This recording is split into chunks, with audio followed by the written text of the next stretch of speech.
ജമ്മു കാശ്മീരിലെ പഹൽഗാമിലെ ഭീകരാക്രമണത്തിൽ ഭീകരവാദികൾ മതം ചോദിച്ചത് അതീവ ഗൗരവകരമാണ് എന്ന് ബി.ജെ.പി. സംസ്ഥാന അധ്യക്ഷൻ രാജീവ് ചന്ദ്രശേഖർ പറഞ്ഞു.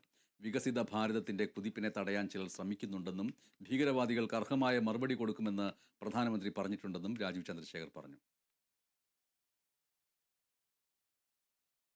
ഇന്നലെ ഈ 26-27 പേരെ കൊല്ലുമ്പോൾ ഈ ഭീകരവാദികൾ ചോദിച്ചൊരു പ്രശ്നം, നിങ്ങളുടെ മതം എന്താണെന്ന് ചോദിച്ചു. അത് നമ്മൾക്ക് മനസ്സിൽ വെക്കണം.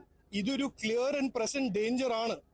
ഈ ടെററിസം എന്ന് പറഞ്ഞൊരു ഫിനോമിനൻ നമ്മുടെ വികസിത ഭാരതത്തിന്റെ ട്രജക്ടറിയും സ്പീഡിനെ ബ്രേക്ക് ചവിട്ടാൻ ആഗ്രഹിക്കുന്ന ഒന്നോ രണ്ടോ രാജ്യങ്ങളുണ്ട്.